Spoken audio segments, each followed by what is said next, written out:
¿Qué está aumentando a medida que va aumentando el peso molecular?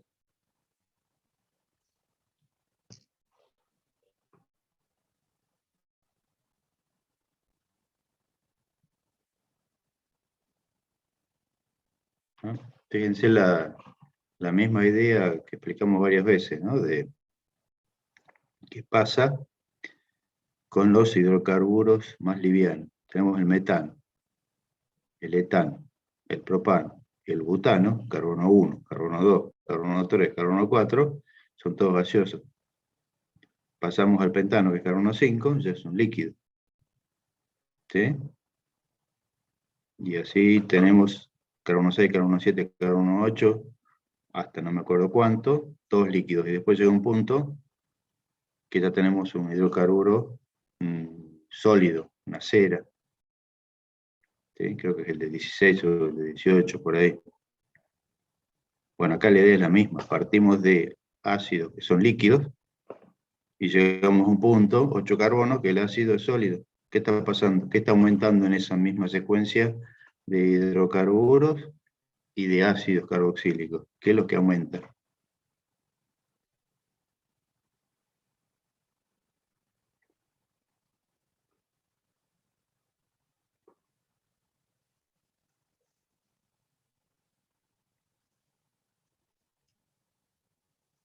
¿Alguno que se anime?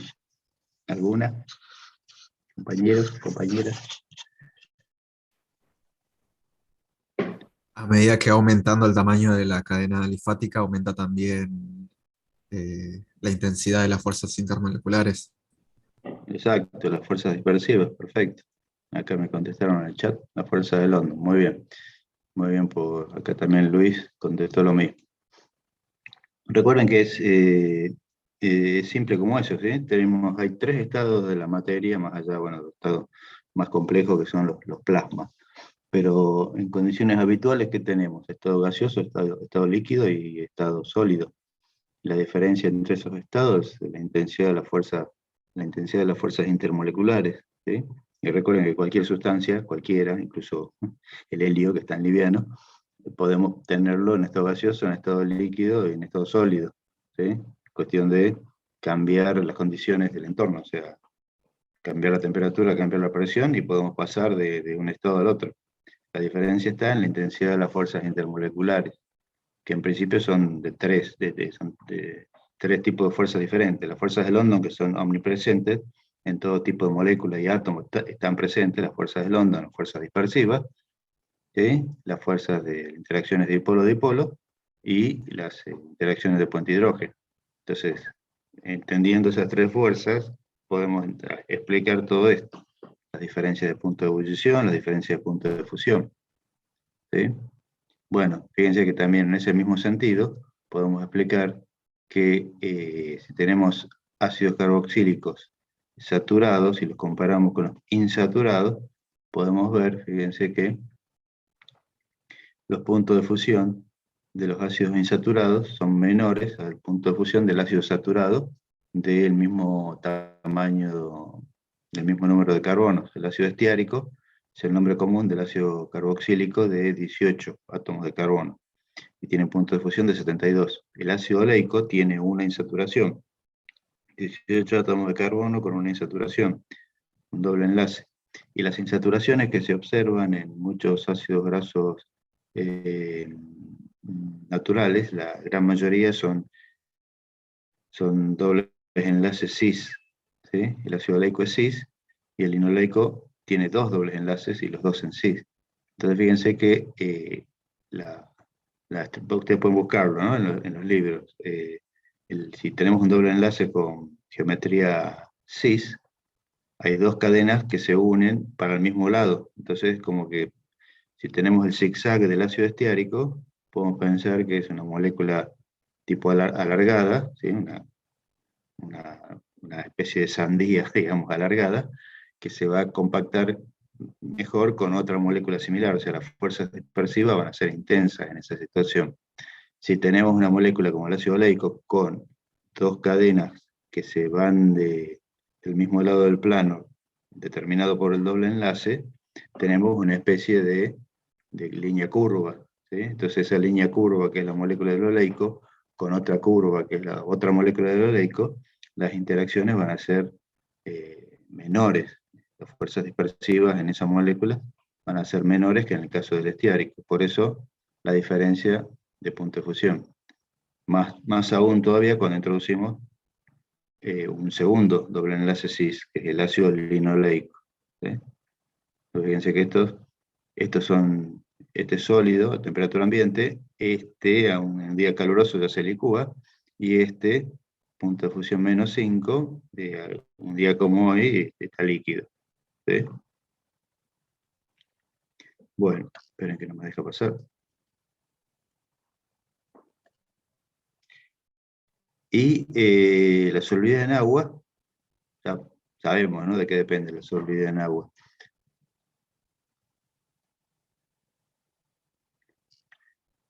No, la solubilidad en agua, recuerda que dependen de dos cosas: la posibilidad de formar puente de hidrógeno, que lo tienen todos los grupos carboxilos, y de la cadena hidrocarbonada. ¿Sí? Entonces, por eso podemos pensar que los más pequeños, fórmico, acético, propiónico, van a ser solubles en agua. Pero a medida que aumenta el tamaño de la cadena hidrocarbonada, la solubilidad en agua va a disminuir. ¿Sí? Pues empieza a ser más importante el residuo hidrofóbico. ¿Sí? El residuo hidrofílico del grupo carboxílico se va perdiendo. También pueden ser solubles en alcohol. ¿Sí?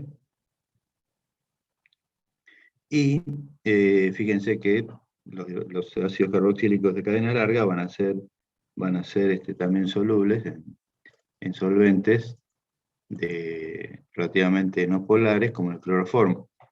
¿Sí? Que ayuda a solubilizar justamente la parte hidrofóbica de la molécula. Y en esas situaciones no se va a alterar el puente hidrógeno del dímero.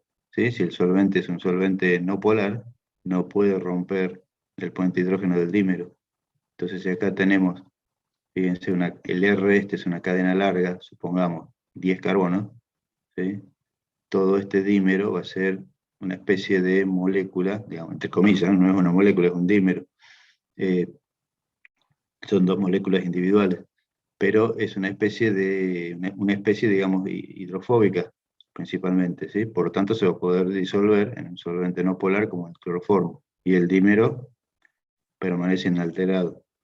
Si disolvemos esto en alcohol, por ejemplo en etanol, o en agua, chau dímero, no hay más dímero. ¿Sí? ¿Por qué? Porque, como les decía recién, el puente de hidrógeno se rompe porque se va a formar un nuevo puente de hidrógeno ahora con el solvente, que es el componente mayoritario.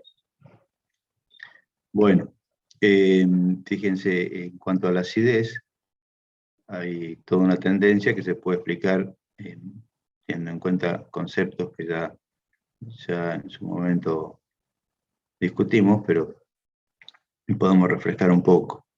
¿Sí? Fíjense, son todos los ácidos carboxílicos alifáticos, tienen comunes, tienen un pK del orden de entre 4 y 5. ¿Sí? Fíjense, por ejemplo, el ácido acético, el pK es de 4,74. El ácido cloroacético es más ácido, como están viendo, el dicloroacético más ácido, y el tricloroacético es un ácido muy fuerte, ¿no? Fíjense, pK de 0,64. Y el ácido butanoico, ¿dónde estaba? No lo tengo acá. Bueno, el ácido butanoico tiene un pK parecido al acético. El 4-clorobutanoico, pK de 4,52, el 3-clorobutanoico 4,05, y el 2-clorobutanoico 2,86, fíjense, muy parecido al cloroacético. Exactamente igual. 2,86, 2,86. ¿Sí? Entonces, ¿esto cómo lo vamos a explicar? A ver, esperen que no me acuerdo que tenía acá. Vamos a explicar, vamos a ver después eso.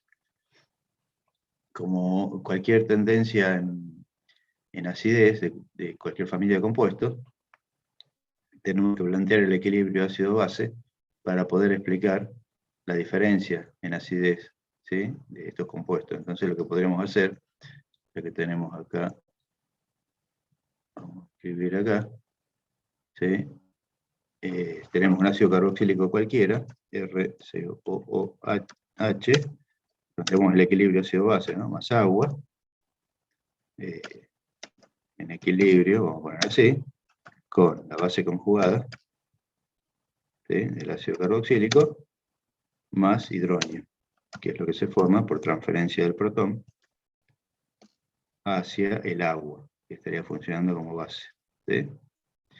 Bueno, me avisa acá el Zoom que se va a cortar en 10 minutos. Recuerden que se corta y se vuelven a reconectar a la misma sala, ¿sí? Así después seguimos. Bueno, entonces fíjense que ¿qué determina la posición de este equilibrio? La estabilidad de la base conjugada, ¿sí? Entonces, cuanto más estable sea esa base conjugada, más se va a desplazar el equilibrio hacia la derecha. Por lo tanto, más ácido va a ser este compuesto. Entonces, fíjense qué efecto está ejerciendo un átomo de halógeno como el cloro, ¿sí? Evidentemente, si la acidez aumenta en este sentido, quiere decir que el cloro está estabilizando, el cloro en el carbono alfa al carbono carboxílico, está estabilizando el carboxilato, ¿sí? Y eso lo podemos entender justamente por el efecto inductivo atractor de electrones del cloro. El cloro es un elemento electronegativo, ¿sí?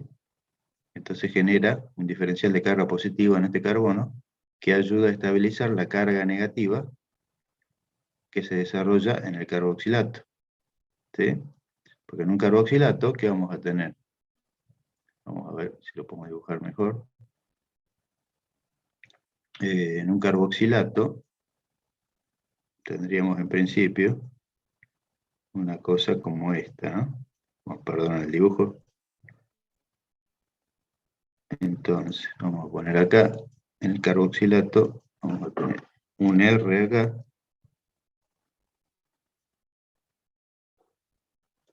un oxígeno acá, y un oxígeno con carga negativa acá. ¿Está bien? Pero fíjense que yo escribo esta estructura para el anión carboxilato de cualquier ácido carboxílico, pero esta carga negativa no está localizada sobre este oxígeno, ¿sí? La carga negativa se deslocaliza en todo el sistema. El par de electrones viene para acá, y este otro par de electrones va para acá.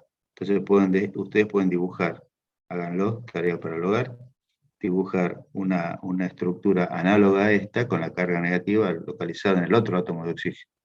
Quiere decir que entre estos tres átomos se estabiliza la carga negativa del carboxilato, ¿sí? Entonces esa carga negativa se estabiliza mejor cuando el carbono que está unido acá, el R, tiene un diferencial de carga positiva, que es este caso, ¿sí? Entonces por eso, en ese caso, en el carboxilato de este ácido cloroacético, en el cloroacetato, la carga negativa es más estable que acá. Por eso fíjense el aumento brusco del pK, perdón, la disminución, el aumento de la acidez, disminución 4,74 a 2,86, ¿sí? Este anión está más estabilizado en el caso del cloroacético. Si introducimos un segundo átomo de cloro, más todavía, y con un tercer átomo de cloro, más todavía, ¿sí? Claramente es un efecto inductivo que ayuda a estabilizar la carga negativa que se desarrolla en el carboxilato. Y observen que la demostración que es un efecto inductivo está en la secuencia de abajo. Los efectos inductivos, recuerden ustedes, se hacen menos importantes a medida que aumenta la distancia entre el grupo que puede ceder o atraer electrones, en este caso el cloro, ¿sí? El cloro, el pK del 2-clorobutanoico, es muy parecido, es el mismo el cloroacético. Si el cloro se aleja, en el caso del 3-clorobutanoico, el pK subió, quiere decir que este es un ácido más débil. Y cuando se va más lejos todavía, sube más todavía, ¿sí? O sea, es esto casi igual de acidez que el ácido acético, como si no estuviera el cloro, ¿sí? Bueno, ¿entendido, no?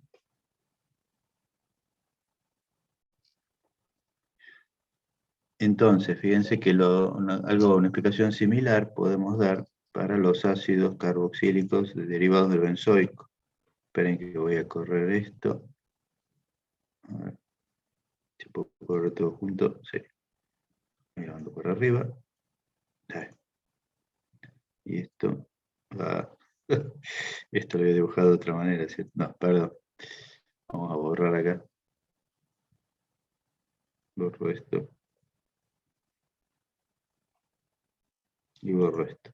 Bueno, fíjense que entonces, ¿no? ¿Qué tenemos acá? Respecto, el miembro más simple de la familia es el ácido benzoico, 4,19. ¿Sí? Y después ácidos relacionados con el benzoico.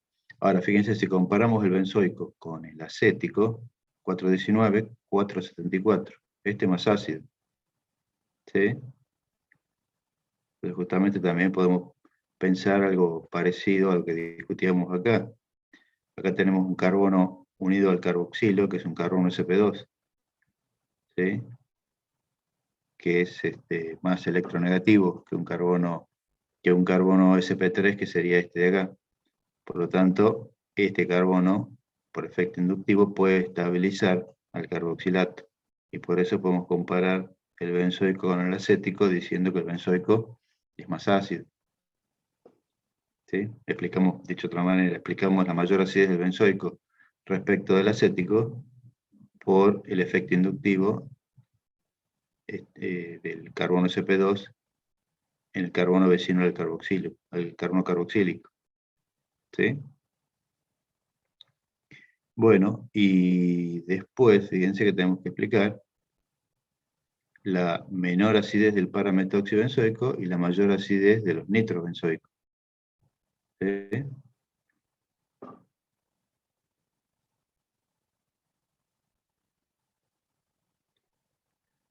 Entonces, fíjense que acá, ¿qué podemos ver? Comparado con el benzoico, por efecto mesomérico, dador de electrones en el grupo metoxilo, ¿sí? Aumenta la densidad electrónica del anillo aromático, comparado con este. Ese aumento de densidad electrónica, ¿sí? Ayuda si el carboxilato del benzoato tiene una cierta estabilidad, si este anillo tiene mayor densidad electrónica, está desestabilizado respecto al benzoato. ¿Sí? Porque teníamos mayor densidad de carga negativa en las cercanías de la carga negativa del carboxilato. Y por otro lado, el grupo nitro tiene un efecto mesomérico y efecto inductivo atractor de electrones. Por lo tanto, retira densidad electrónica, por lo tanto el benzoato se va a estabilizar respecto al benzoato del ácido benzoico. ¿Sí? Y fíjense que en el caso del metanitro y el paranitro, los efectos son similares. El ortonitro-benzoico es un caso particular. Es mucho más ácido que los dos isómeros, meta y para. Entonces acá hay un efecto adicional que hay que explicar. No es simplemente el efecto inductivo de los grupos nitro, sino que hay otro efecto adicional que lo podemos explicar planteando la estructura del ortonitrobenzoato. Y vamos a ver que es más estable que un benzoato común o que estos dos nitrobenzoatos isómeros. ¿Sí? Entonces, vamos a hacer el dibujo de esto. A ver cuánto nos queda. Está por cortar. Bueno, no voy a hacer el dibujo ahora porque va a desaparecer. Entonces, lo dejo para ustedes. El nitro tiene una carga positiva, recuerdan, ¿no? El grupo nitro, siempre el nitrógeno tiene una carga positiva que va a estar vecina a la carga negativa del benzoato. Esa carga negativa se estabiliza con la carga positiva del nitro, solamente en esta estructura. En esta no, obviamente, porque no están cerca. ¿Está bien? Entonces ese nitrobenzoato, ortonitrobenzoato, es más estable que los otros dos. Lo dejo de tarea para el hogar, para que lo dibujen. Si no, después lo vemos en clase en algún momento en el pizarrón. para no tener que perder tiempo ahora, que bueno, además se corta y seguimos con la filmina 6. Bueno, ahora volvemos enseguida.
Recording in Hola, progress.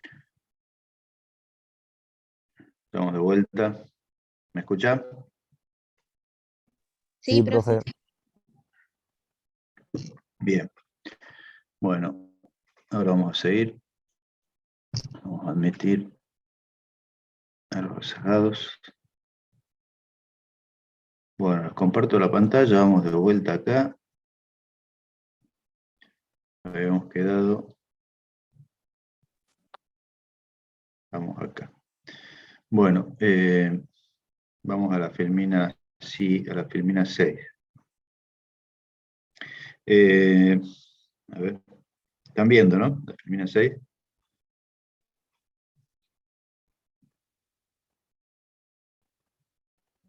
Sí, profe. Sí, Bien. Bueno, los ácidos carboxílicos se pueden neutralizar, ¿sí? Con el agregado de una base fuerte, hidróxido de sodio, por ejemplo. Solución de hidróxido de sodio y el ácido carboxílico, vamos a tener la sal del ácido. Carboxilato de sodio, carboxilato de potasio, lo que sea. Y bueno, si tenemos la sal, acetato de sodio, por ejemplo, en medio ácido, vamos a regenerar el ácido carboxílico. ¿Sí? Ejemplos que habrán hecho en Química 2 cuando calculaban pH de soluciones de ácido acético o acetato de sodio, o preparar un buffer, etc. Algunos ácidos carboxílicos suelen tener olores desagradables, ¿sí? El acético y el fórmico son olores irritantes. Bueno, el acético es el vinagre. El vinagre, bueno, solución 5% de acético, ¿no? El vinagre. Pero el acético concentrado, el acético puro, es un olor muy irritante, lo mismo que el fórmico. Y después del butanoico en adelante, los olores son bastante intensos y desagradables. De hecho, los ácidos naturales de 6, 8 y 10 átomos de carbono tienen nombres relacionados a las cabras. O sea, así que ahí se pueden imaginar el olor de esos ácidos. Las sales de los ácidos son inodoras, ¿sí? No tienen ningún tipo de olor, pero el ácido carboxílico, como ya es algo más volátil, tiene olor y algunos olores intensos. El jabón, bueno, vamos a ver después, que es una mezcla de sales de sodio, de ácidos grasos de cadena larga. Y vamos a ver cómo cómo actúan limpiando, disolviendo una grasa. Esperen que vamos a admitir acá a los compañeros. Ahí viene. Compañeras. Bien.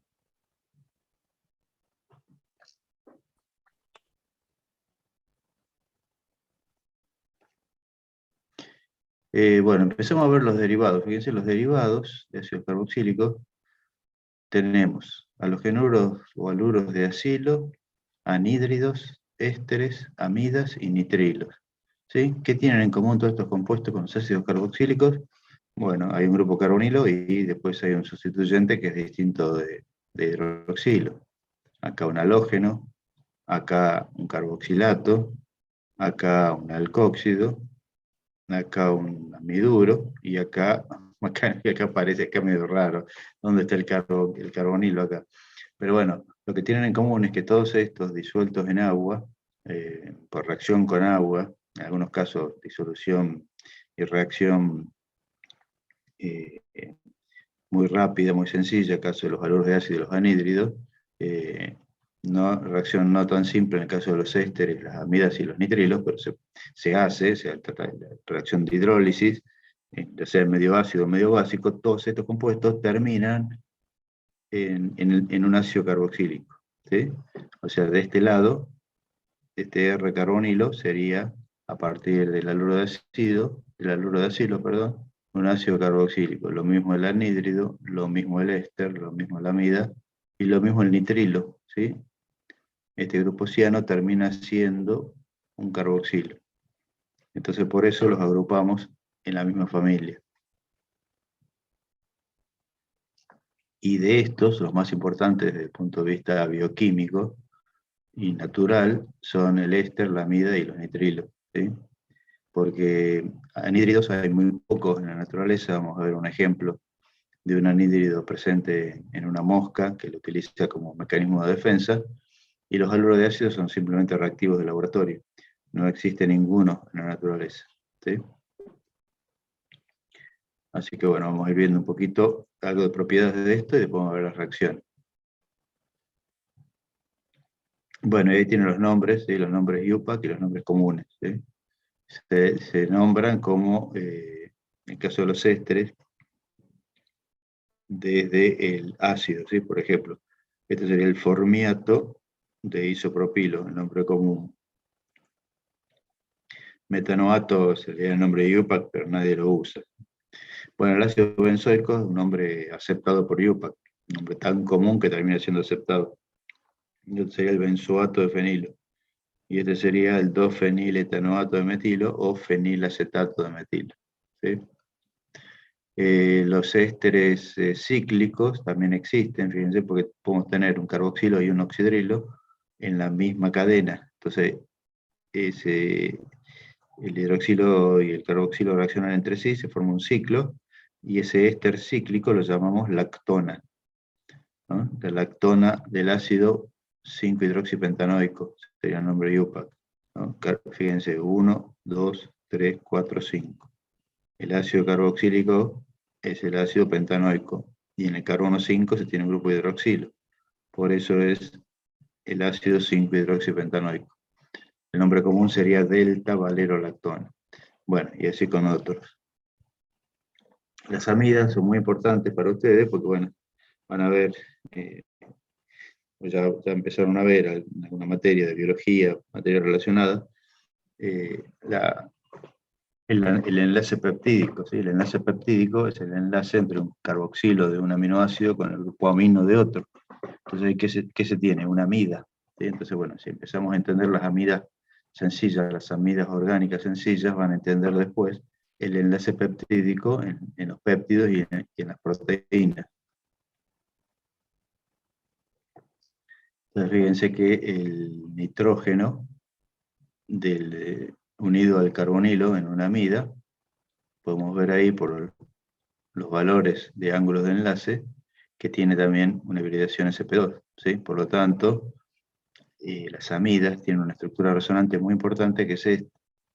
Con separación de cargas, el par de electrones viene para acá, y el par de electrones del carbonilo se va sobre el oxígeno. Acá tenemos entonces una carga negativa localizada en el oxígeno y la carga positiva sobre el nitrógeno.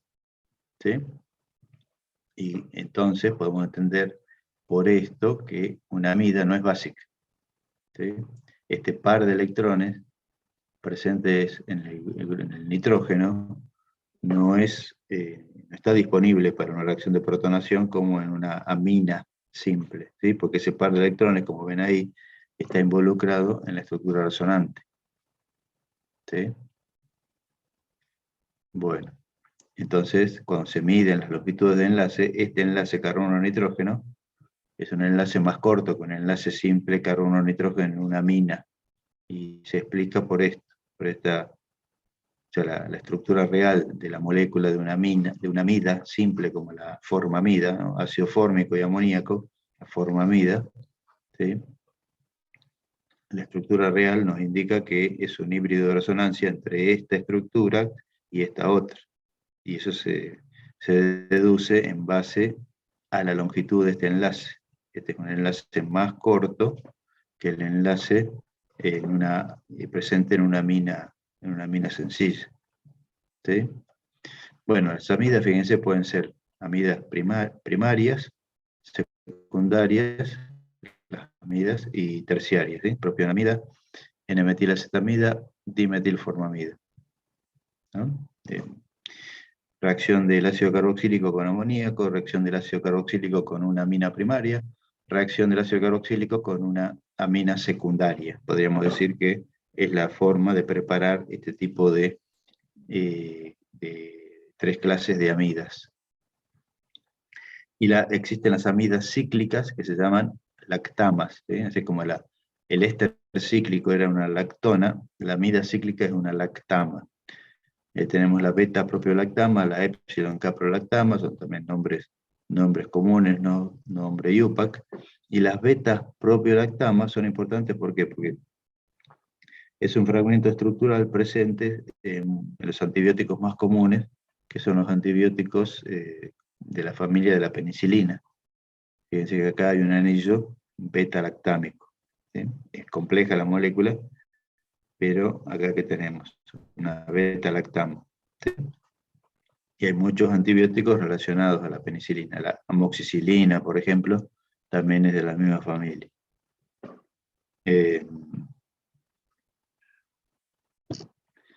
Y bueno, y esto es... a veces se da amoxicilina, por ejemplo, se da en combinación con el ácido clavulánico, porque bueno, ya muchas bacterias han desarrollado mecanismos de defensa contra estos antibióticos y presentan una enzima que es la beta-lactamasa. La beta-lactamasa de la bacteria hidroliza el antibiótico, entonces es inactivo. Entonces, para inhibir la beta-lactamasa se le agrega ácido clavulánico al antibiótico. El ácido clavulánico inhibe la beta-lactamasa de la bacteria y entonces el antibiótico de tipo penicilina puede atacar y matar a la bacteria y eliminar entonces el proceso infeccioso.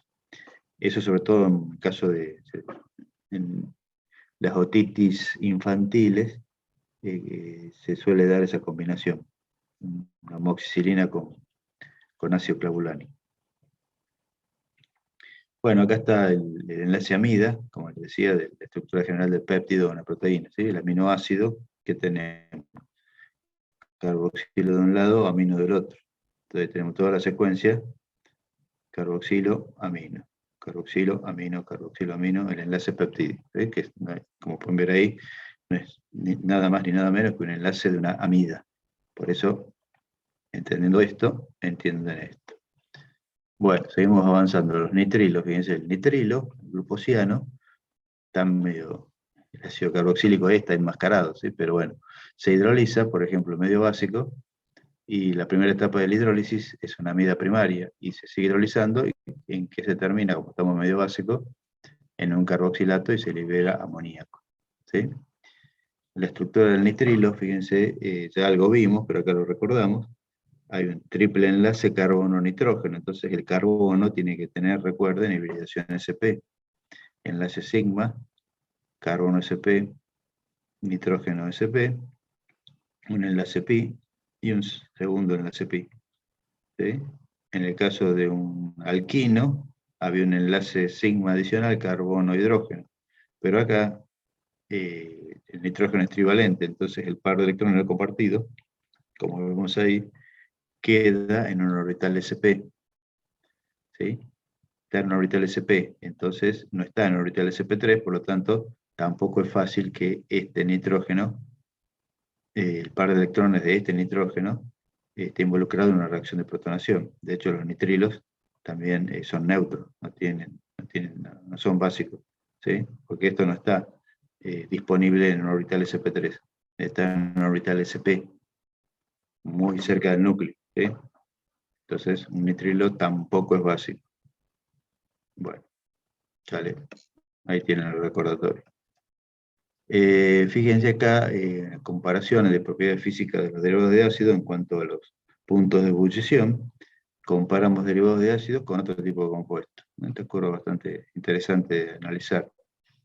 Punto de ebullición en función de la masa molecular.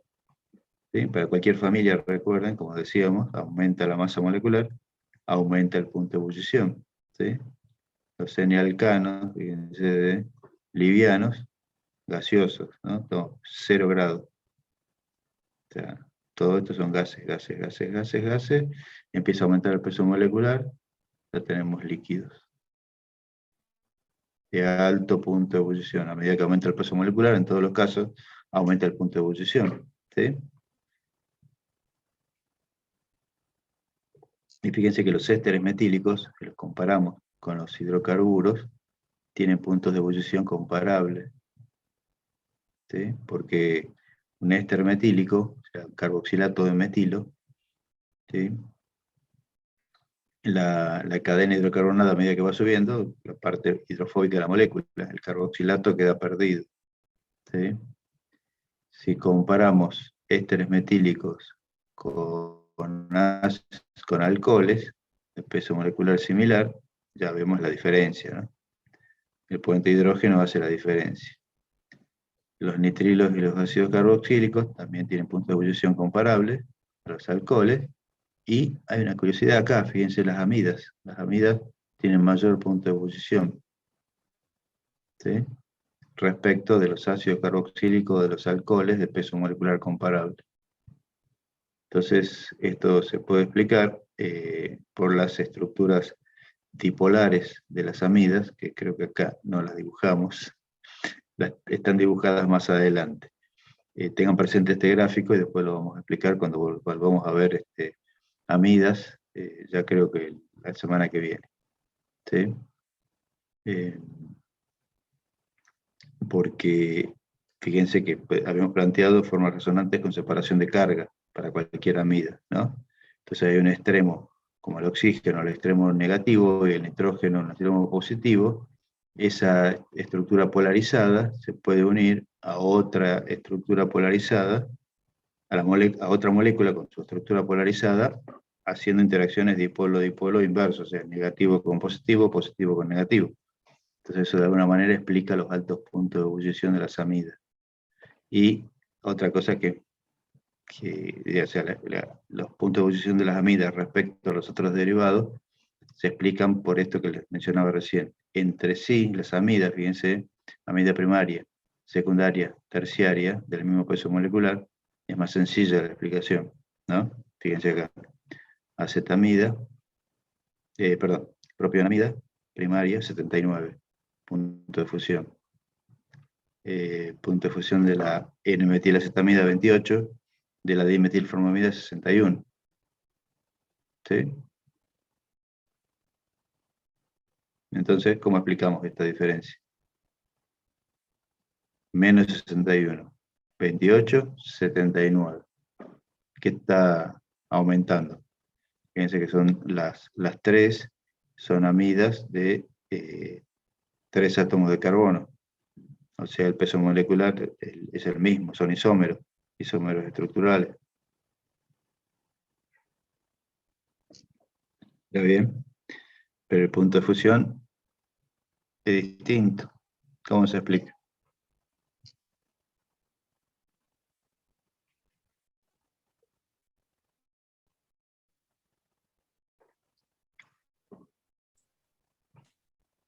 Miren, está Profe, marcado ahí. se me ocurre que es porque ese hidrógeno que está unido al nitrógeno tiene la posibilidad de formar puentes de hidrógeno. Exacto. Claro. Hay la posibilidad de formar puente de hidrógeno con otra molécula similar. ¿Sí?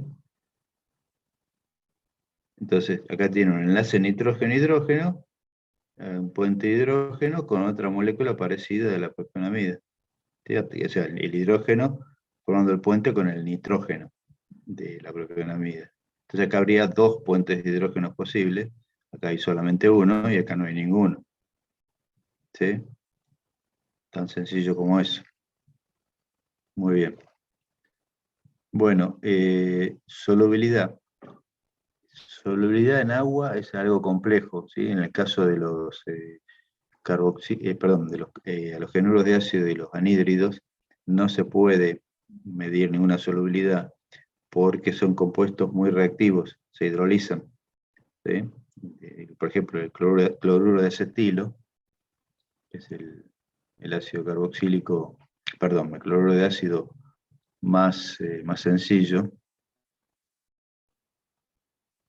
¿sí?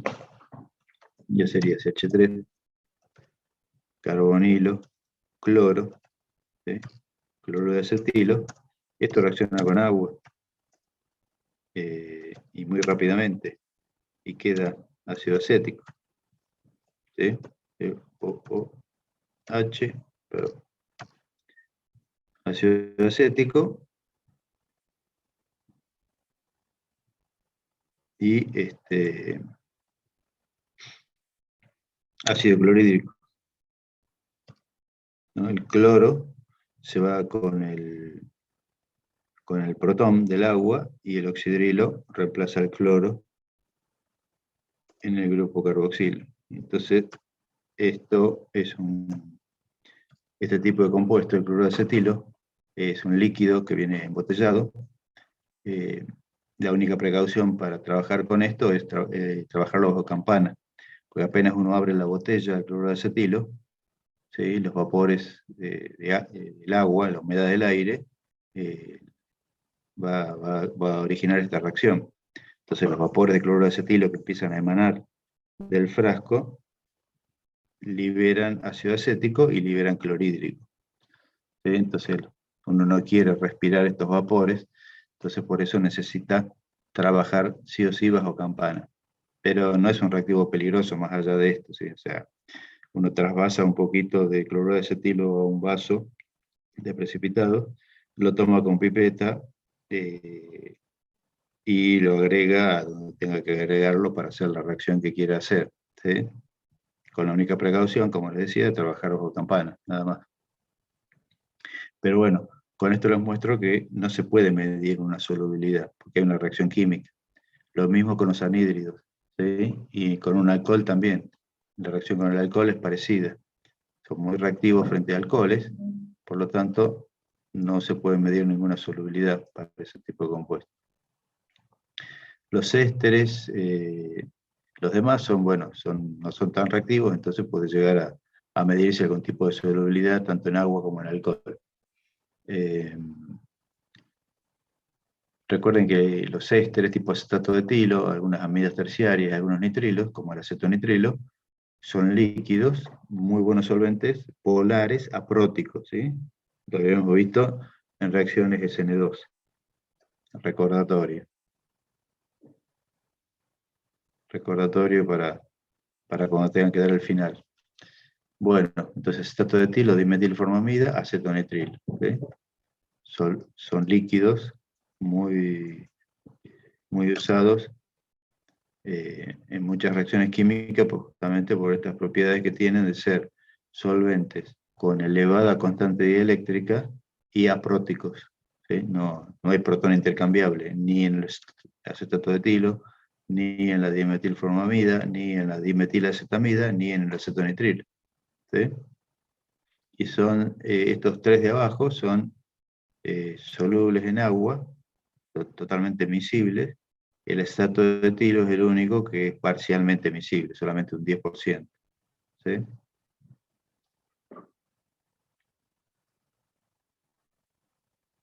En el caso particular del acetonitrilo, su total solubilidad en agua lo hace apto para cromatografía líquida, que van a ver ustedes después más adelante, cromatografía líquida de alta resolución, que en la jerga se la conoce por la sigla en inglés, HPLC, de fase reversa. Los solventes más usados son solventes, una fase acuosa, que puede tener algún buffer para regular pH, y acetonitrilo.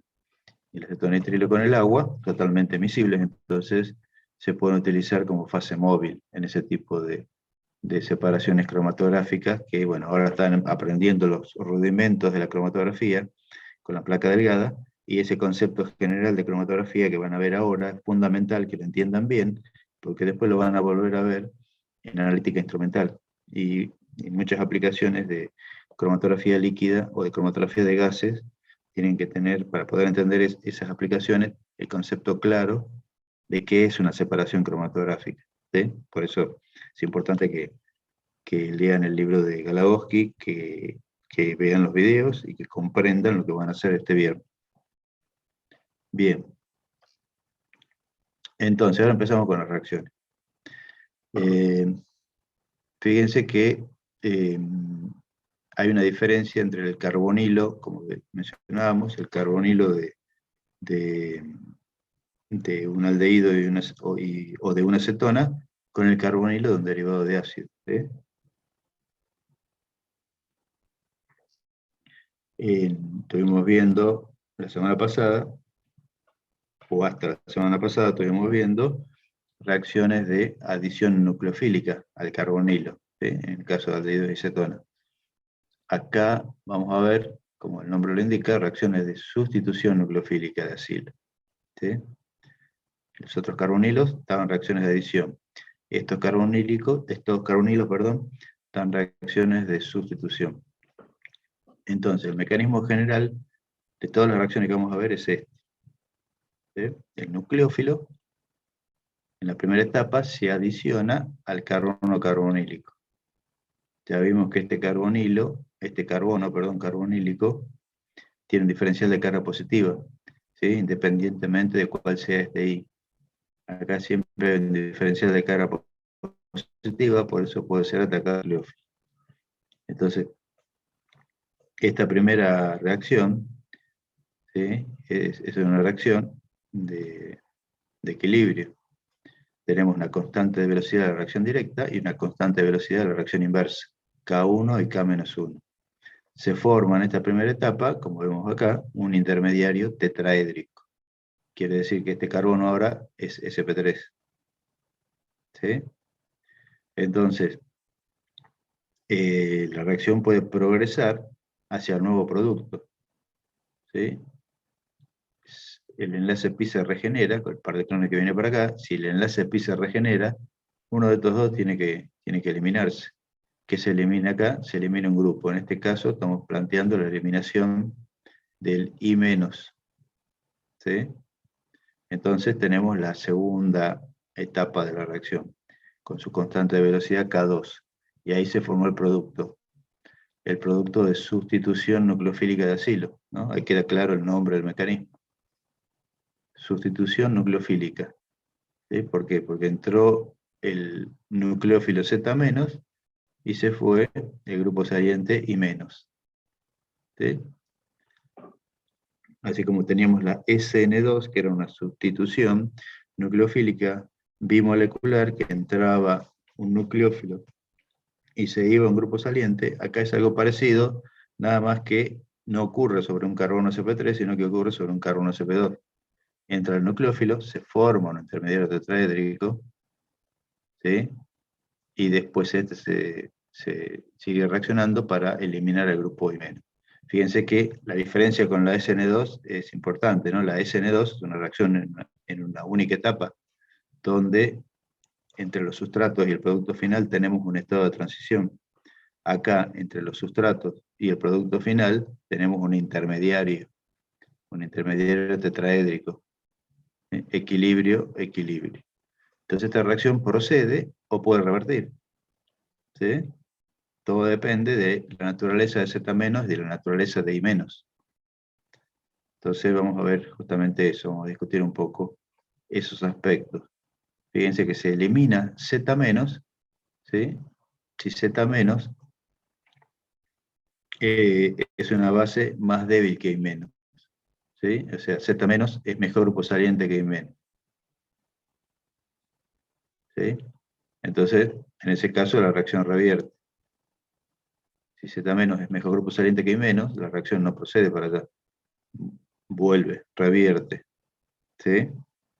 Ahora, se elimina I- si es una base más débil que Z-. I-, mejor grupo saliente. ¿Sí? Y si las basicidades de I- y Z- son similares, tendríamos un equilibrio. Vamos a tener cantidades comparables de reactivo o sustrato y producto. ¿Sí? Entonces habría estas tres situaciones extremas.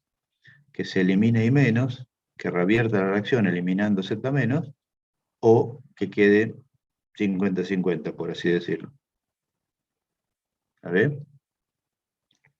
Entonces, ustedes pueden ya predecir cómo serían las constantes K-1 y K2 para estos tres casos. ¿Sí? O sea, la constante de velocidad de la inversa de la primera etapa, comparándola con la constante de velocidad directa de la segunda etapa. ¿Sí? Bueno, quedan los últimos 10 minutos como para discutir esto. Entonces, en el primer caso, si Z- es mejor grupo saliente que I-, ¿cómo comparamos? ¿Cómo se compara K-1 con K2? ¿Cuál es mayor?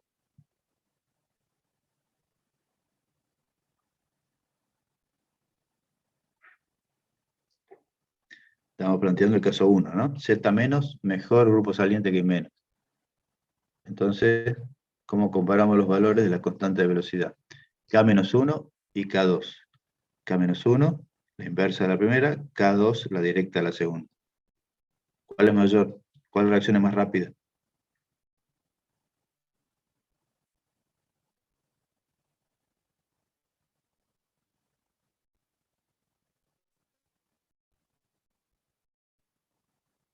Cri, cri, cri, cri. Que alguien se anime a hablar, por favor.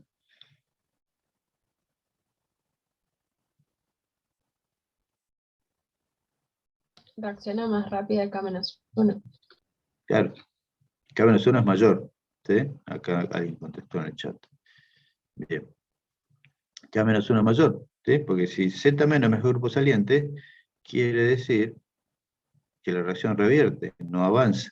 Para que la reacción revierta, la constante de velocidad inversa de la primera etapa tiene que ser mayor que la constante de velocidad directa de la segunda. K-1 mayor que K2. ¿Sí?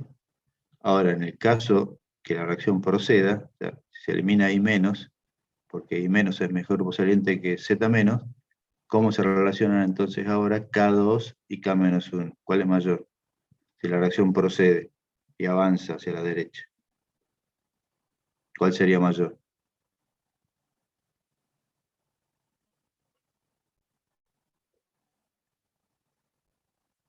K2. K2, claro. K2 tiene que ser mayor que K-1, por eso la reacción avanza. Bueno, y en el último caso, si las basicidades son similares, tendríamos velocidad de reacción comparable. ¿Sí? K-1 sería aproximadamente igual a K2. Entonces, una vez que se forma el intermediario tetraédrico, puede ir por los dos lados. ¿Está bien? Entonces, con todo esto que discutimos, ustedes pueden ubicar ahora cuáles son los gráficos adecuados en cada una de las tres situaciones. ¿Sí? Situación C, A y B. Entonces, la primera era el caso en que la reacción revertía, ¿no? Z- El primer caso era la reacción donde Z- revierte, porque Z- es mejor grupo saliente que I-, ¿sí? Z- es menos básico que I-. Dicho de otra manera, K-1 es mayor que K2, ¿sí? ¿Cuál sería ese caso? En estos gráficos de energía libre en función del avance de la reacción. Ese caso sería el A. Bien, ¿sí? Fíjense, muy bien ahí. Se llegó al intermediario tetraédrico, bueno, acá está puesto en inglés, ¿no? TI, no me dio para cambiarlo. Este intermediario tetraédrico, el primer paso de la reacción, pero acá estamos viendo que la energía libre la energía de activación de la segunda etapa es mucho mayor que la energía de activación de la inversa de la primera etapa. Entonces, si se forma esto, ¿cuál es el camino más simple? Este. Menor energía de activación, entonces la reacción revierte. La reacción no procede. ¿Está bien? Estamos en la situación donde K-1 es mayor que K2. Entonces, con este criterio ustedes pueden entender cuál es el caso donde K2 es mayor que K-1. ¿Cuál sería? Nos quedan dos, C y B.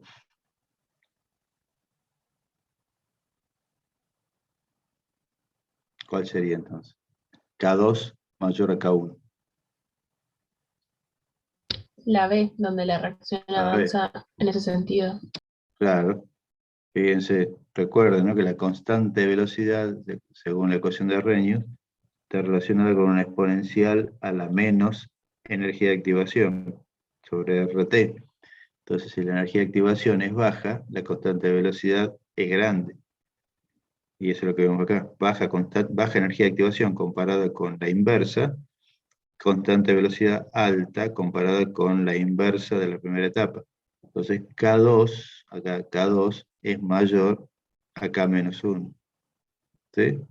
Bueno, y acá como ven, ya el tercer caso, las dos energías de activación son comparables, por lo tanto la reacción puede proceder o quedar, o sea, 50 y 50, ¿sí? Una vez que se forma el intermediario tetraédrico, puede ir para ambos lados. Bueno. Entonces, una descripción en términos de orbitales moleculares. ¿Sí? Tenemos el orbital pi antienlazante del grupo del carbonilo, del grupo carboxilo, y puede ubicar el par de electrones que viene del nucleófilo.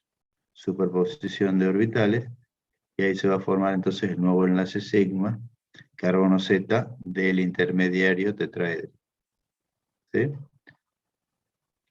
Si armamos nuestro nuevo diagrama de orbitales moleculares, el par de electrones del nucleófilo en el orbital no enlazante, el orbital pi vacío, el pi antienlazante del grupo carbonilo, dos nuevos orbitales moleculares, el orbital sigma enlazante, carbono Z, y el sigma antienlazante, carbono Z. Entonces, como vemos, una situación de mayor estabilidad que tener el carboxilo y el Z por separado. Pero bueno, este es el intermediario. Y como vimos, este se formó, pero puede revertir. Todo depende de la basicidad de Z- y de I-, como acabamos de discutir. Bueno, pregunta para ustedes.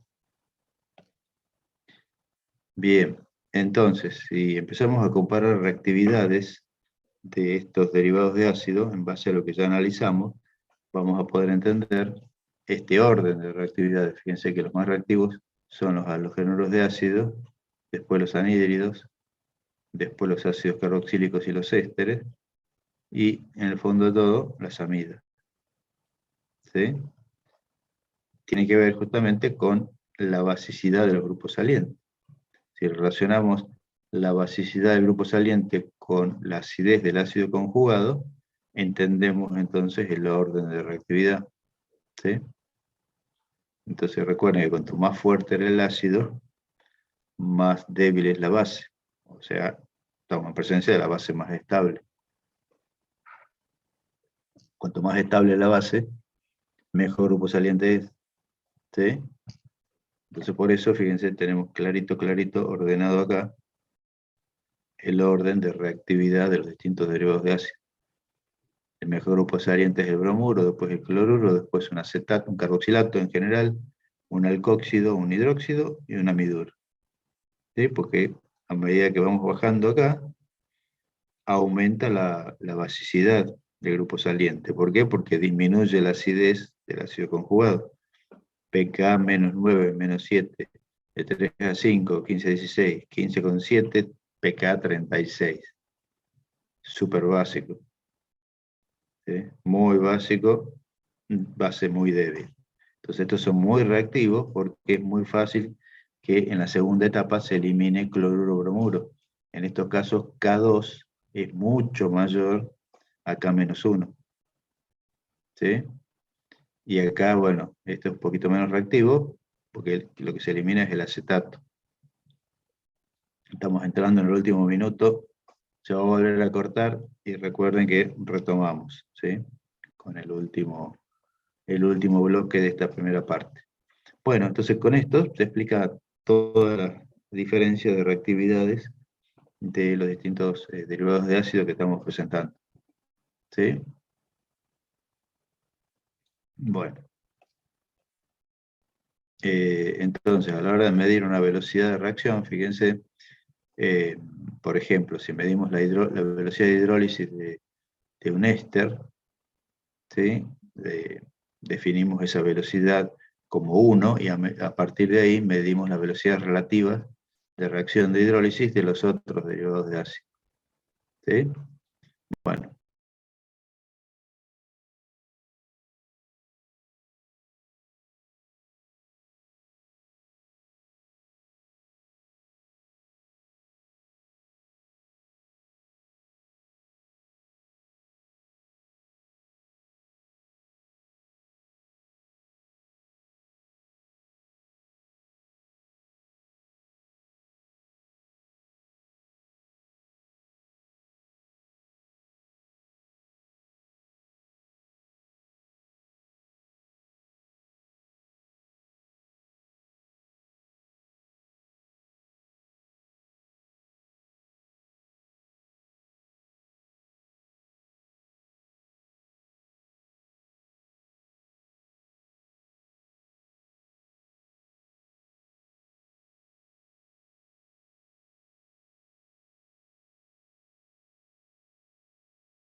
Recording in Los demás, progress. ahí están entrando. Bien. Bueno, vamos a retomar. Estamos acá. A ver. Están viendo, ¿no? La filmina 16, el cuadrito donde hemos quedado. ¿Sí? ¿Lo ven? Hola. ¿Ven el cuadro? Sí, sí. Sí, profe. Bien. Bueno. Bien, entonces, como les decía, si la velocidad de hidrólisis de un éster lo definimos como 1 y comparamos la velocidad de los otros derivados de ácido, observen que un anhídrido reacciona muchísimo más rápido, 10 a la 7 veces más rápido, o sea, 7 órdenes de magnitud mayor la velocidad, 11 órdenes de magnitud la velocidad de reacción del cloruro de ácido. ¿Sí? Justamente por la menor basicidad del cloruro respecto del carboxilato, respecto del alcoxio. Y la velocidad es muy lenta en el caso de una amida, y bueno, carboxilato no reacciona. Entonces,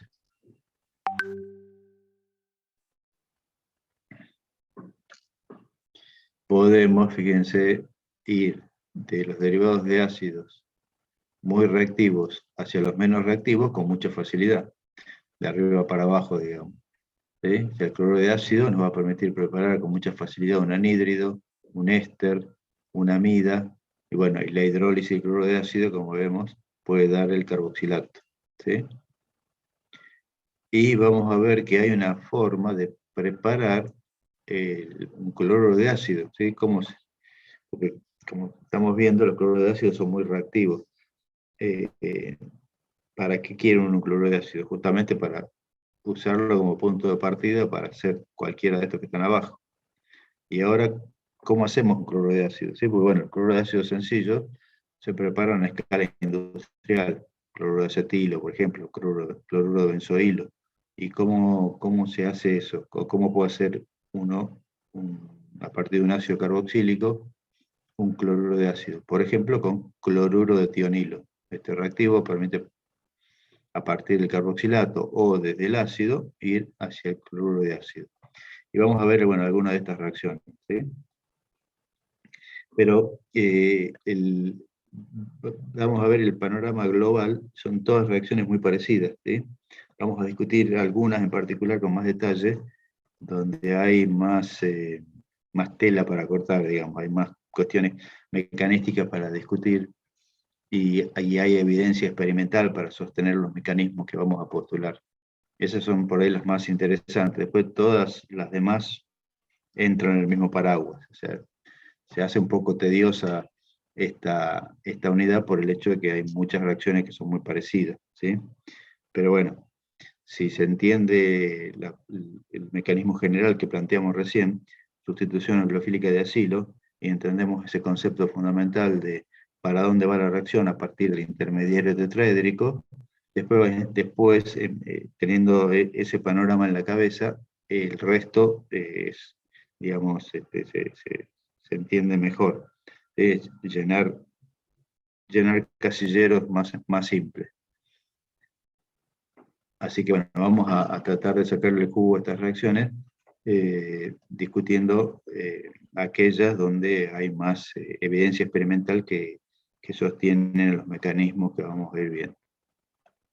Bueno, entonces, como les decía, empezando con la síntesis de derivados de ácido, cómo se pueden ir preparando los distintos derivados de ácido, ¿sí? Tomando como punto de partida el ácido carboxílico como tal, ¿sí? Entonces, a partir del ácido carboxílico podemos hacer cualquiera de los derivados de ácido, a pesar de la diferente reactividad, ¿sí? Entonces, ahí, para pasar del ácido al anhídrido de ácido y cloruro de ácido, las condiciones son un poco más enérgicas que para pasar a un éster o pasar a una amida, ¿sí? Y pues, como vimos recién, estos dos son más reactivos que el ácido. El éster y el ácido tienen una reactividad parecida. La amida es menos reactiva que el ácido, o sea que el pasaje más simple sería este, del ácido a la amida. Bueno, veamos. Fíjense que para obtener un cloruro de ácido se necesita un reactivo especial. Acá, bueno, acá empezamos a ver una reacción un poco distinta. Cloruro de tionilo, ¿sí? Que lo vimos en su momento en reacciones de preparación de halogenoles de alquilo con alcoholes. Cloruro de tionilo, otro reactivo que también se compra, viene en botella, que es un líquido, que también hay que trabajarlo bajo campana, porque la hidrólisis de esto, ¿sí? Reacción de cloruro de tionilo con agua, que libera esto, clorhídrico y dióxido de azufre. Y esto es algo que no queremos respirar. Entonces siempre bajo campana. Y se prepara con mucha facilidad. A partir del ácido, de este ácido benzoico, su cloruro de ácido correspondiente. Mecanismo, fíjense, es a través de la formación del clorosulfito. El clorosulfito es atacado por el cloruro, da este intermediario que se reordena, y ahí está la eliminación de dióxido de azufre y la formación del cloruro de ácido. Bueno, el clorosulfito, acá está la pregunta, pero ya se lo mencioné la respuesta. Y si no, vuelven para atrás y se fijan qué pasó en alcoholes, ¿sí? Bueno, el anhídrido también se puede preparar, en este caso a partir de un cloruro de ácido. ¿Sí? Tenemos el cloruro de ácido preparado, por ejemplo, como ya vimos recién, y lo hacemos reaccionar con el carboxilato o con un ácido que da el carboxilato, y ahí vamos a obtener el anhídrido. ¿Sí? Fíjense que como el cloruro de ácido es una especie muy reactiva, esta reacción es simple.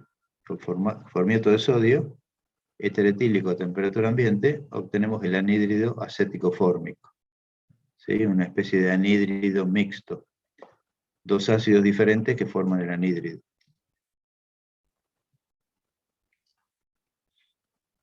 El anhídrido más usado, que se prepara, fíjense, industrialmente, es el anhídrido acético. Fíjense la dificultad, ¿no?, para preparar anhídrido acético.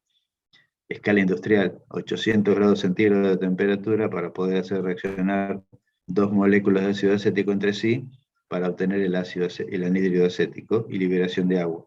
¿Sí? Fíjense la diferencia. Esta es una especie muy reactiva, por eso reacciona con formato de sodio en condiciones muy sencillas. ¿Sí? Ahora, si queremos obtener el anhídrido acético, a partir de se necesitan condiciones muy drásticas. ¿Sí? Ahora, un anhídrido intramolecular se prepara más fácilmente. Observen acá el ácido ostálico, que es el nombre común del ácido benceno dicarboxílico. ¿Sí? Perdón, ¿me escuchan? Porque me aparece un letrero que mi conexión de internet está inestable. Sí, sí, se escucha y no se escucha cortado ni nada. Bien, bueno, mejor así. Entonces, observen acá que los dos grupos carboxilos están muy cerca uno de otro. Entonces, la formación del anhídrido, que es el anhídrido ftálico, el nombre común de este anhídrido, con liberación de vapor de agua, ocurre a mucha menor temperatura, de 200 grados, perdón, de 800 grados se bajó a 200, ¿sí? Porque ya los grupos reactivos están muy cerca. Bueno, y estos anhídridos ftálicos sirven para preparar los que se llaman eftalatos, ¿sí? O sea, derivados del ácido ftálico. Acá pongan una cadena de metilo, ¿sí? El eftalato de metilo, un éster metílico acá, un éster metílico acá, se tiene el eftalato de metilo, ¿sí? O de dimetilo, que sería el nombre más correcto. Eftalato de exilo, bueno, hay muchos eftalatos. Todos estos eftalatos, derivados del anhídrido ftálico, o sea, el anhídrido ftálico o se puede hacer reaccionar con alcohol, distintos alcoholes, y se obtienen los eftalatos, ¿sí? Como se los denomina. Y esos eftalatos son plastificantes. Se agregan a los polímeros sintéticos para ayudar a la formación de un plástico más maleable. Y muchos de estos eftalatos están discutidos ahora porque parece que tienen propiedades tóxicas, y por eso se aconseja que ciertos plásticos que se utilizan en juguetes para bebés, que vieron que los bebés agarran un plástico y lo empiezan a chupar, agarran el juguete y lo chupan. Y entonces en ese tipo de juguetes hay que ser muy cuidadoso con el tipo de plástico que se utiliza, porque si no el eftalato termina en el organismo del bebé. Bueno, acá ya discutimos esto. Otra forma de preparar, fíjense, perdón, acá la preparación de ésteres a partir de ácido carboxílico, ¿no? Esta es la sal de sodio, de un ácido carboxílico, en este caso el ácido butanoico. Se prepara el butanoato de sodio, o ya se compra la sal, butanoato de sodio, yoduro de metilo, butanoato de metilo, 97%. ¿Sí? Fíjense. ¿Qué reacción es esta? Butanoato de sodio más yoduro de metilo, que da butanoato de metilo.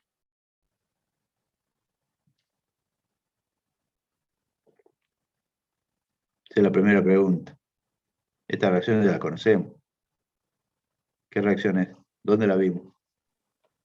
¿Puede ser la reacción de éteres? Acá estamos preparando un éter No, no estamos preparando un éter, estamos preparando un éster. Pero el mecanismo de la reacción, fíjense, ¿qué tipo de reacción es?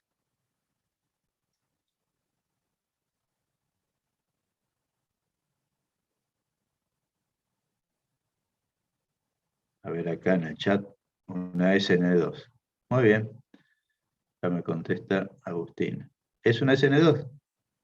Genero de alquilo, primario, y este es el nucleófilo. ¿Sí? Fíjense, nucleófilo ataca este carbono CP3 y se va el yodo como yoduro, como grupo saliente. ¿Sí? Es una SN2. Entonces, ¿a qué pH sucede esta reacción? Fíjense, ahí viendo el esquema de la reacción, me puede contestar el pH al cual sucede la reacción. Sabiendo que los ácidos carboxílicos, como el ácido butanoico, tiene un pK del orden de 4,5 o 4,7. Entonces, ¿cuál es el pH óptimo para que ocurra esta reacción?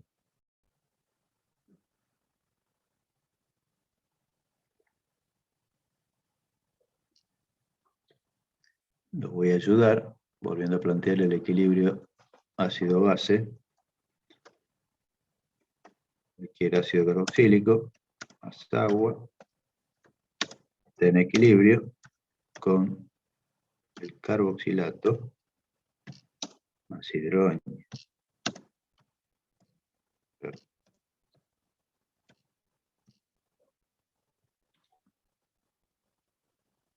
Entonces, ¿cuál es la especie que queremos que esté presente en este medio?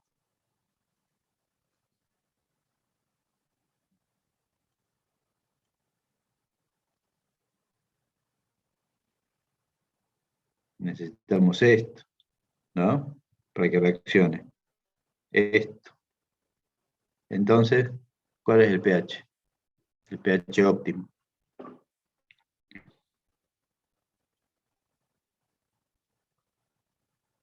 Concepto de equilibrio ácido-base. Esto es un equilibrio, ¿no? No pongo la flechita, pero este igual significa equilibrio. La reacción va para allá o va para allá. ¿De qué depende la posición del equilibrio? De esto, el pH. ¿Está bien? Entonces, ¿qué pasa?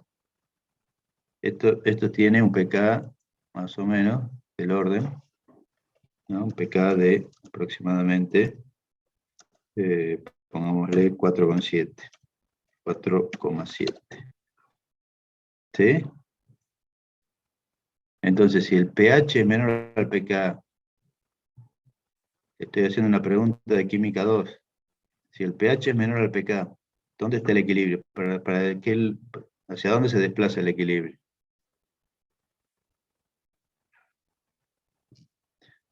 pH ácido, pH menor al pK, pH 2, pH 1.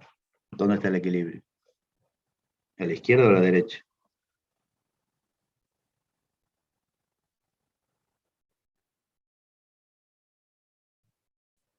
Se va a desplazar hacia la derecha. No. pH ácido, yo tengo mucho ácido, pH 1, pH 2, pH menor al pK, el equilibrio se desplaza hacia la izquierda. Claro, sí, sí. La especie predominante es esta. ¿Está bien? Esto es un ácido débil, lo disuelvo en agua, voy a tener un pH cercano al pK. ¿Está bien? Un pH, digamos, ligeramente ácido. ¿Está bien? Si yo quiero desplazar el equilibrio totalmente hacia la derecha, tengo que reducir la concentración de hidrógeno. O sea, tengo que basificar el medio. Tengo que agregar hidróxido de sodio. Al agregar hidróxido de sodio, voy consumiendo el hidrógeno y voy desplazando el equilibrio hacia la derecha, formando más carboxilato. ¿Sí? La base conjugada del ácido débil. Si yo acidifico el medio, aumento la concentración de hidrógeno, el equilibrio se desplaza hacia la izquierda. ¿Sí? Entonces, si el pH es menor al pK, la especie predominante es el ácido. Si el pH es mayor al pK, la especie predominante es la base conjugada. ¿Sí? Así que esto es otra cosa que por favor vuelvan a leer de los libros de química general. A esta altura del partido esto lo tienen que tener como como dice el comentarista de básquet Fabricio Berto, con pan y manteca. No puede ser que no conozcan estas cosas, que no las tengan claras automáticamente, que ustedes me contesten rápido cuando yo les pregunto dónde está, cuál es la especie predominante en el equilibrio, si el pH es mayor al pK. Lo tienen que tener como el agua de todos los días.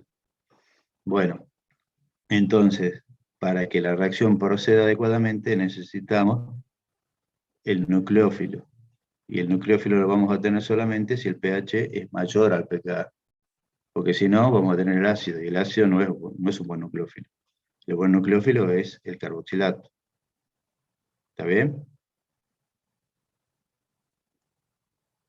Bueno.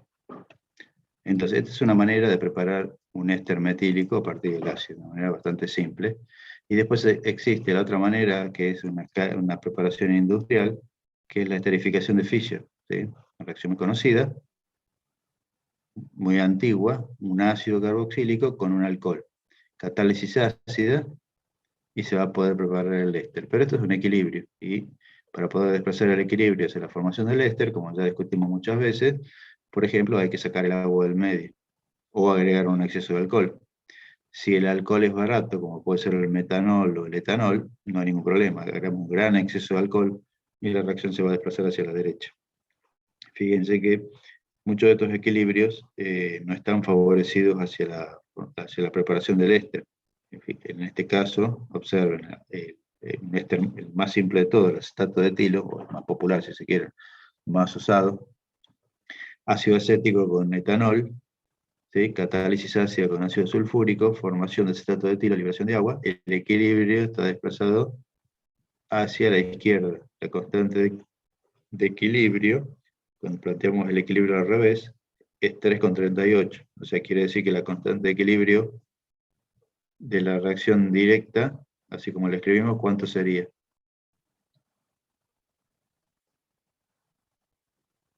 O sea, si la quiero escribir, si quiero estimar la constante de equilibrio, calcular, pues ya tenemos este valor ahí. Si quiero calcular la constante de equilibrio, no de la inversa, como está escrita ahí abajo, sino de la directa.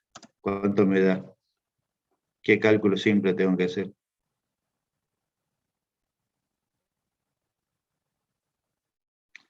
Conceptos básicos de química general.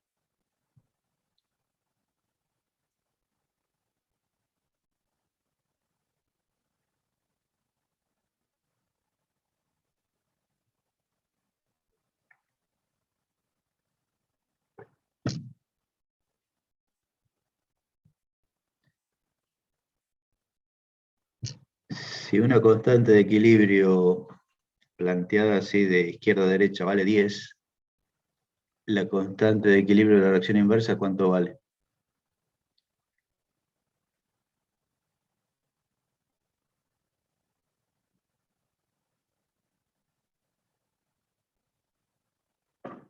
Bueno, constante de equilibrio, ¿cómo la escribimos? Si el equilibrio es, vamos a hacer una cosa. Yo tengo A en equilibrio con B. ¿Está bien? Entonces la constante de equilibrio, ¿qué va a ser? La concentración de B dividido la concentración de A en el equilibrio. ¿Sí? Entonces, sí, alguien me quería decir algo. Te escucho. No, que yo pensé como K1 y la inversa sería 1 menos K1. No, 1 menos no. 1 sobre. Fíjense, si la constante de equilibrio es concentración de B sobre concentración de A, la inversa es concentración de A sobre concentración de B. ¿Está bien? Ahí estoy planteando el equilibrio A que me da B. Por lo tanto, la definición de constante de equilibrio, recuerden ustedes, concentración de B elevado a su coeficiente estequiométrico, que acá ponemos que es 1, dividido concentración de A elevado a su coeficiente estequiométrico, que también estamos poniendo que es 1. ¿Sí? Entonces, si esto vale 10, ¿sí? Yo planteo al revés ahora, B que me da A, la constante de equilibrio, llamémosle inversa, ¿sí? Va a ser igual a la concentración de A dividido la concentración de B. ¿Sí? Entonces, si B sobre A es igual a 10, A sobre B, ¿cuánto vale? La inversa es 1 sobre la constante de equilibrio. ¿Sí? Me está dando vuelta. Y entonces 1 sobre 10. Esto vale 0,1. ¿Está bien? Entonces 1 sobre 3,3338 es el valor de la constante directa para lo que estamos planteando acá. ¿Sí? De nuevo me quedo preocupado con esto. Porque ustedes no me contestan ahí enseguida algo que tendrían que tener, de nuevo, pan y manteca. Básico de química general. Vuelvan, por favor, a leer el capítulo de equilibrio químico. Y vuelvan a leer equilibrio ácido-base. Si no,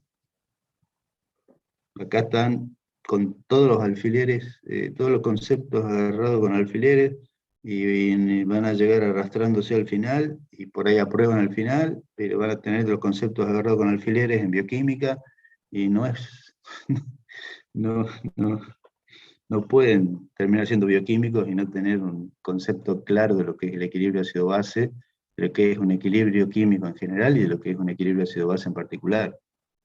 ¿Sí? No pueden ser bioquímicos si no saben estas cosas. Así que, por favor, hagan el esfuerzo, tómense un tiempo, algún fin de semana, cuando ustedes quieran, agarren el libro de química general, vuelvan a leer, refresquen estas cosas. No pueden seguir avanzando si estas cosas no las tienen claras. Bueno, dejo esto por acá. Seguimos con lo nuestro.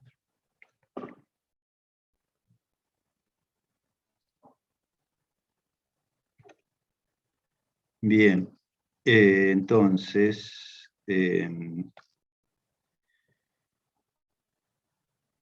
bueno, esto ya lo discutimos. Ahora acá está planteado, fíjense, esperen que cierro esto, el mecanismo de la esterificación de Fischer. ¿Sí? Es un mecanismo un poco complejo, pero se entiende porque son todas etapas relacionadas con la etapa crucial que ya vimos que es la sustitución nucleofílica de acilo. ¿Sí? Nada más que, bueno, hay que tener en cuenta que estamos acá en medio ácido. ¿Sí? La esterificación de Fischer se realiza en medio ácido, hay que poner un ácido para que la reacción proceda, porque entonces sí podemos ver que en la primera etapa sería, acá por ejemplo, el ácido benzoico, protonación del oxígeno del carbonilo. Esto activa el carbonilo, ¿no? Porque fíjense que tenemos carga positiva sobre el oxígeno, entonces podemos entender que la carga positiva sobre el carbono del carboxilo está incrementada, la densidad de carga positiva. Por eso se facilita la primera etapa de adición nucleofílica al carbonilo del grupo carboxilo. ¿Sí? ¿Qué tenemos entonces? El primer intermediario tetraédrico con este oxígeno protonado. ¿Cuál es la base que se lleva el protón? El alcohol. ¿Sí? Acá estamos en medio ácido. No pueden inventar base. La única base es el mismo solvente alcohol reactivo que se lleva el protón. Y ahí tenemos el hidrato del éster. ¿Sí? Intermediario tetraédrico neutro. ¿Sí? Entró la molécula del metanol y tenemos una especie de hidrato del éster. Y se fue, bueno, acá metanol protonado. La segunda etapa, ¿cuál es? Protonación, estamos medio ácido, protonación de un oxidrilo. ¿Sí? Se forma este otro intermediario tetraédrico, todos equilibrios, como podemos ver, equilibrio, equilibrio, equilibrio, y acá se rompe este enlace carbono-oxígeno, se va la molécula de agua, que se obtiene el éster protonado. ¿Cómo se desprotona esto? Una molécula de agua o una molécula de alcohol, lo que ustedes quieran, porque no hay otra base que no sea agua o alcohol, se lleva el protón. Y que tenemos finalmente el éster. ¿Sí? Acá se formó la unión carbono-oxígeno del alcohol. Se formó en la primera etapa. Y eso ya quedó. Después se eliminó, fíjense que, porque estos equilibrios están, digamos, más o menos de un lado y del otro. Sabemos que, en general, el equilibrio está más desplazado hacia la izquierda que hacia la derecha, ¿no? En el caso del acetato de etilo, vimos recién que la constante de equilibrio era del orden de 3,4. Pero no está completamente desplazado hacia la derecha ni hacia la izquierda, o sea que está más o menos, digamos, 60-40, por decir algo, ¿sí? Si hacemos una estimación. ¿Por qué? Porque fíjense que los dos grupos salientes que hay a partir del hidrato del éster, ¿sí? Son similares. Uno sería el alcohol y otro sería el agua, ¿sí? Entonces, la basicidad de ambas especies son similares, por eso el equilibrio no se desplaza ni para un lado ni para el otro, está por ahí, ¿sí? Pero, bueno, estamos viendo entonces que si queremos obtener con gran rendimiento el éster, lo que hay que hacer es agregar un gran exceso de alcohol. Si el alcohol barato, no hay ningún problema. El problema sería si uno quiere preparar un éster con un alcohol costoso. Entonces, este método no va a servir. Desde el punto de vista práctico no va a ser útil. Bueno, acá tienen ya entonces planteado el mecanismo. Ustedes pueden, como una ejercitación, hacer el mecanismo inverso. O sea, hacer la hidrólisis del éster. ¿Sí? Toman el éster como punto de partida y plantean la hidrólisis en medio ácido. Y van yendo para atrás hasta llegar al ácido. ¿Sí? Después vamos a ver justamente eso, cómo se hidroliza un éster en medio ácido. No sé si va a ser la clase de hoy, supongo que quizás sí. Y ya tiene el ejercicio de esa manera bien detallado, ¿sí? Cómo preparar un éster a partir de la reacción de un ácido carboxílico con un alcohol, ver todas las etapas involucradas en el mecanismo, que lo estamos viendo acá, y hacer la reacción inversa, hidrolizar el éster en medio ácido. ¿Sí? Entonces, conociendo el mecanismo de ida, vamos a conocer el mecanismo de vuelta. Bien, ahora veamos entonces cómo se prepara una amida. Una amida se puede preparar, por ejemplo, por reacción del ácido carboxílico con una amina. Se calienta, se forma una sal, carboxilato de amonio, ¿sí? Que se debe calefaccionar para poder llegar al enlace amida y se elimina agua como vapor. ¿Por qué? Porque estamos calentando. ¿Sí? Bueno, estamos entrando en los últimos 10 minutos. Cuando se corte, hacemos el recreo y después recuerden entrar al segundo bloque. ¿Sí? El segundo bloque entraremos 11:20 aproximadamente. ¿Está bien? Hacemos un recreo de entre 15 y 20 minutos y después seguimos, pero con el segundo bloque de la clase. ¿Está bien?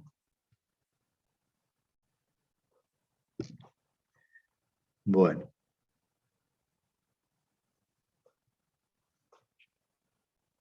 Entonces, acá hay un ejemplo.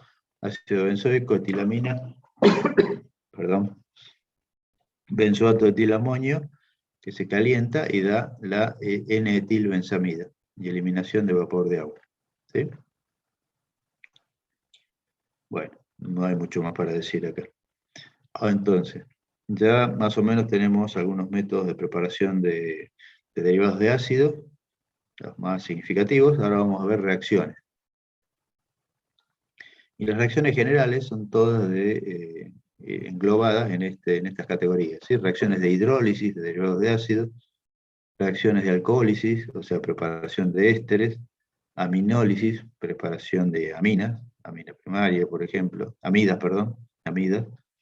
y algunas reacciones nuevas que vamos a ver, que son las reacciones de reducción de derivados de ácido, y reacciones de Grignard también, que son interesantes, que ya la vimos con aldehídos y cetonas. Ahora vamos a ver con derivados de ácido. ¿Sí? Reacción de Grignard con derivados de ácido. Y vamos a ver que en una primera etapa se forma una acetona, que en la gran mayoría de los derivados de ácidos no se puede aislar. Esto sigue reaccionando. ¿Por qué? Porque justamente tenemos un carbonilo de cetona. la reacción sigue avanzando hasta dar otro compuesto que vamos a ver cuál es en cada caso. Bueno, empezando por los cloruros de ácido, fíjense que englobamos en el mismo esquema todas las reacciones, ¿sí? Hidrólisis, vamos a tener ácidos, alcohólisis, ésteres, aminólisis, amidas, reducciones, en este caso se puede obtener un aldehído, que después se sigue reduciendo a un alcohol primario. El Grignard no puede parar en la acetona, sino que termina, como vemos acá, en un alcohol terciario. ¿Sí? Así que bueno, veamos algunas de estas reacciones. Fíjense que la preparación de ésteres a través del cloruro de ácido es algo muy simple, a diferencia de la esterificación de Fischer, porque esta es una especie muy reactiva, por lo que ya discutimos. El cloruro es un excelente grupo saliente. Entonces, esta reacción procede con mucha facilidad. Una esterificación de un ácido carboxílico necesita primero preparar el cloruro de ácido y después la reacción con el alcohol. ¿Sí? Tenemos el ácido carboxílico cualquiera, lo hacemos reaccionar, como vimos recién, con cloruro de tionilo, vamos a obtener el cloruro de ácido. Ese cloruro de ácido lo hacemos reaccionar después con el alcohol. Bueno, acá está ejemplificado con metanol, pero supongamos que esto es un alcohol costoso.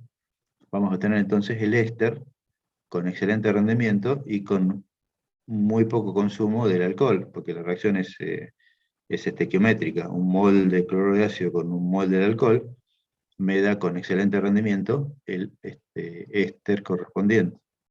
¿Sí? Entonces sería la forma más práctica de preparar un éster, a través del cloruro de ácido. Bueno, observen que se libera como subproducto ácido clorhídrico. Por eso hay que usar una base como trietilamina o piridina, ¿sí? Para justamente neutralizar el exceso de ácido que se va produciendo. ¿Sí? Fíjense, por ejemplo, cloruro de propionilo con fenol para dar el propionato de fenilo. Se va liberando ácido clorhídrico si ponemos trietilamina, la sigla TA, trietilamina, tenemos entonces el clorhidrato de trietilamonio, o mejor dicho, perdón, el cloruro de trietilamonio. ¿Sí? De esa manera se neutraliza el clorhídrico porque reacciona con la amina. Se puede, fíjense, en algunos casos, obtener, si uno tiene un diol, hacer una reacción selectiva. ¿Sí? Regioselectiva. Tenemos un alcohol primario y un alcohol secundario en esta molécula. Este ejemplo es interesante porque podemos ver que si ponemos, no ponemos un exceso de cloruro de acetilo, ponemos cantidades equivalentes, ¿sí? Un mol del diol con un mol de cloruro de acetilo, obtendríamos un mol del producto acetilado solamente en el oxidrilo primario, ¿sí? Que es el alcohol, que este oxidrilo está en una posición menos impedida, por eso va a ser más reactivo para esta reacción de acetilación. ¿Sí? Si pusiéramos un gran exceso de cloruro de acetilo, es probable que también se acetilara el otro oxidrilo, pero en este caso, si regulamos, si ponemos 1 a 1, piridina, fíjense, para neutralizar el ácido clorhídrico, se obtendría con buen rendimiento este alcohol. ¿Sí? Perdón, este éster.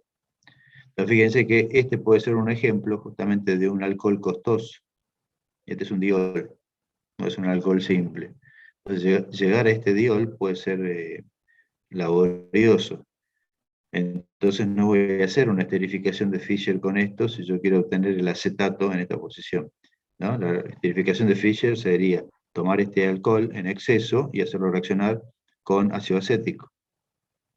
Podría obtener este producto, pero el rendimiento va a ser pobre y tendría que utilizar un gran exceso de este alcohol.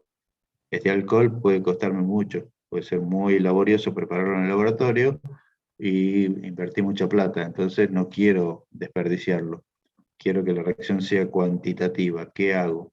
Preparo, en lugar de hacer la reacción con acético, uso cloruro de acetilo y la reacción sale de manera muy sencilla. ¿Sí? Bueno, ahora, la formación de un ácido es algo también muy simple, ¿eh? La reacción de hidrólisis del cloruro de ácido da cualquier ácido carboxílico de manera muy directa, porque bueno, es una reacción muy, muy simple y justamente es una reacción que nos indica que si uno quiere conservar el cloruro de ácido adecuadamente por un tiempo prolongado, tiene que evitar su contacto con vapor de agua. Apenas entra en contacto con agua, se da la reacción de preparación del ácido, ¿sí? Bueno, la preparación de una amida, como vemos, es muy simple también. Reacción con amoníaco, mucho más sencillo que hacerla a partir del ácido carboxílico. Bueno, acá hay un ejemplo particular. En este caso, si la amina es barata, también se puede utilizar un exceso de amina, ¿sí? Fíjense que el exceso de amina no solamente ayuda a que la reacción proceda con buenos rendimientos, sino que también ayuda a neutralizar el ácido clorhídrico que está en exceso, ¿sí? Pues fíjense que, como está ejemplificado acá arriba, de manera general, un cloruro de ácido cualquiera con amoníaco que da la amida y libera clorhídrico. Entonces, si hay un exceso de amoníaco, este clorhídrico que se libera se va a neutralizar, ¿sí? Y lo mismo acá. Se está formando la N-metil ciclohexano carboxamida y se está liberando clorhídrico. Si se utiliza un exceso de amina, ese exceso de amina neutraliza el clorhídrico, ¿sí? Ahora, si, como en el caso anterior, si la amina es costosa, no me conviene utilizar un exceso de la amina para neutralizar el clorhídrico. ¿No? Supongamos, no es el caso pero porque la metilamina es muy barata, pero supongamos que esta amina fuera muy, muy costosa. Y yo voy a hacer la amida a partir de la reacción con un cloruro de ácido cualquiera, ¿sí? Se sabe que, por lo que estamos viendo acá, que se va a liberar el clorhídrico en el medio a medida que progrese la reacción. Yo no quiero que esto se gaste en una reacción de neutralización. Entonces, ¿qué se pone en el medio? Una amina terciaria. Una amina terciaria en exceso. La amina terciaria no puede reaccionar con el cloruro de ácido, ¿sí? Solamente la amina terciaria va a funcionar capturando el exceso de clorhídrico. Y se va a formar, bueno, acá está mal, perdón. Esto acá hay un error, ¿no?